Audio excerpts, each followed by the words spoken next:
This is more about life in the time of the coronavirus COVID-19 epidemic.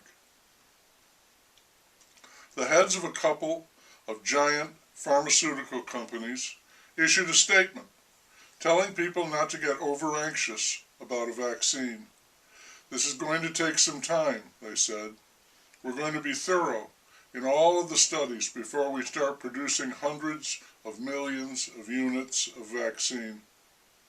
Also, they didn't want to get in the middle of a shouting match between the trumpet and the panderman. I'm guessing that means, at best, that we're looking at next year for a vaccine. That would be year 1 CE. Samuel Pepys here, trying to keep a level head while reporting on the craziness.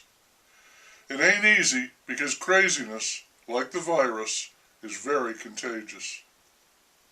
Today is Labor Day, traditionally marking the end of summer, and I've heard a lot of people say, "Summer? What was that? It didn't happen." Of course it did, in a very different, shut-in kind of way. And not only did things happen in the year 0 CE, but it was a very eventful time. It's just that nearly all of the events sucked out loud, and some of them were violent. And behind all of them was the virus, the Joker. There were 3 more shootings in my city last night. The chief of police is still claiming that things would cool off if the bars could stay open past the current 10 o'clock curfew. As my doctor predicted, all of the local and national colleges and universities are reporting hundreds of cases of coronavirus.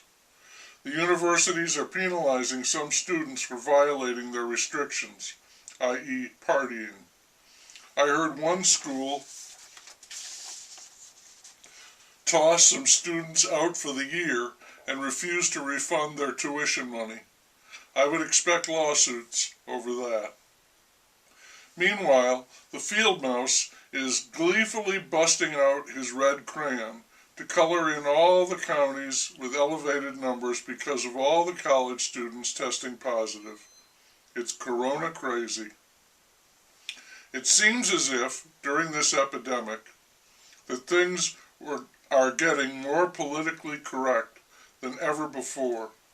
In pro football, Washington dropped the Redskins and now refer to themselves as the Washington football team. In baseball, Cleveland removed the word Indians along with any depiction of Chief Wahoo from their uniforms, leaving only Cleveland. Locally, a high school is debating whether it's okay for its sports team to be known as the Warriors. And in the cartoon world, proving that no one is safe from this, I think, in the cartoon world, always a violent place, Elmer Fudd has lost his shotgun. I have been told by a reliable source, a kid, that he now sports a big hammer. That's interesting. They don't want him shooting, but it's okay for him to bludgeon his prey to death. Soon, though, people will be clamoring for hammer control. And, speaking of shooting, there is now a big scandal and hoo-ha over the head of the NRA receiving rides in jet planes and having lots of $1,000 suits, and on and on. I say whenever money is involved, I expect to find corruption. This is especially true for unions, and the NRA is very like a union. So I expect that its leaders are living the tall, good life at the expense of the members. That isn't news, that's the way it is. The field mouse is not going to allow my city to suspend the 10 o'clock curfew at bars. He says that his legal staff told him it was not possible to make an exception. I think it is very slick and funny. It's hilarious, the way he uses the law to support what he wants to do, and he also ignores the law when it tries to prevent him from doing what he wants to do.